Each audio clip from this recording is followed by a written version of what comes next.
read, and I hope all of you have the chance to check it out, is I think it's the latest edition of Wired, which has its feature article, its cover story is on by Chris Anderson, the gentleman who put together the book The Long Tail, which has become such an important element of search engine marketing, because as you all know, particularly with the 30-day challenge, we exploit that long tail phenomena. Remember that, yes, in any particular topic, like for example if we take weddings, the word wedding will have a huge amount of traffic.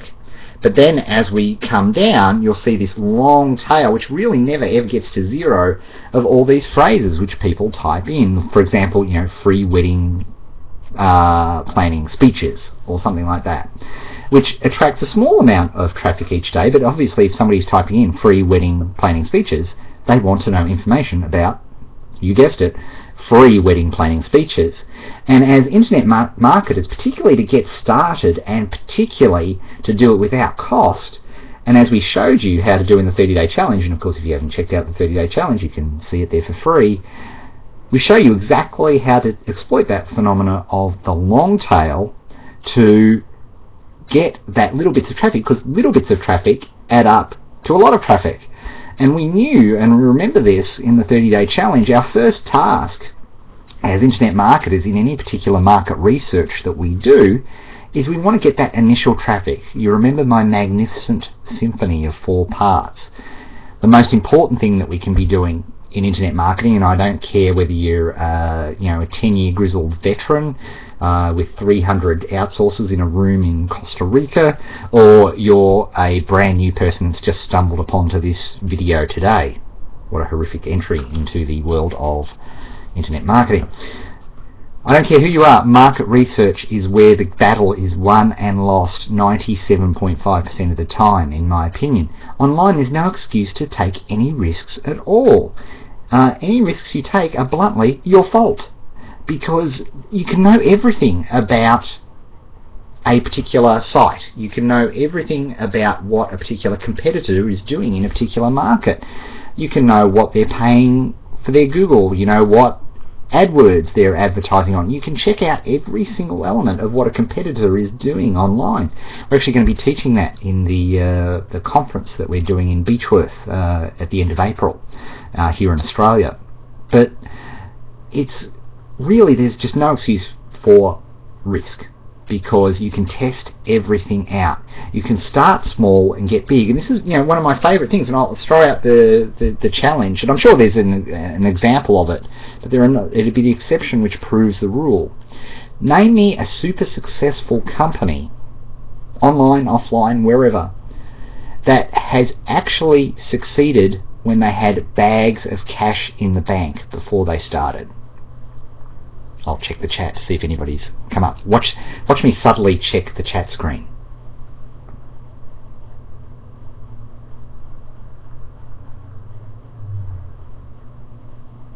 There we are. Nobody's answering. Okay, they're all concentrating about Caro. The truth is, there's nobody that I can think of. Like if you think of the realist, eBay started off selling Pez dispensers. Yahoo started off in a caravan in Stanford University.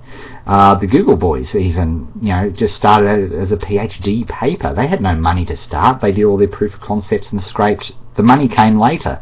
And you think of all of the, you know, the big money funded Pets.com and all these people who were funded with huge amounts of money, all failed. And if you think about the, you know, the online world, you know, AT&T, was Alexander Bell, right? General Motors, Holden, Ford. None of these started off with huge amounts of money, and this is a very important thing.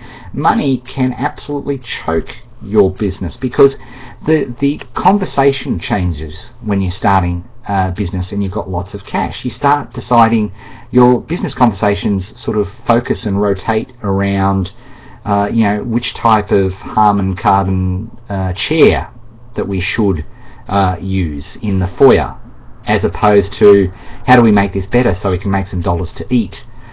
There's no business that has started with huge amounts of capital that has been successful, because you choke on it. It's that you have completely the wrong focus. You're either trying to please investors, something I can tell you all about.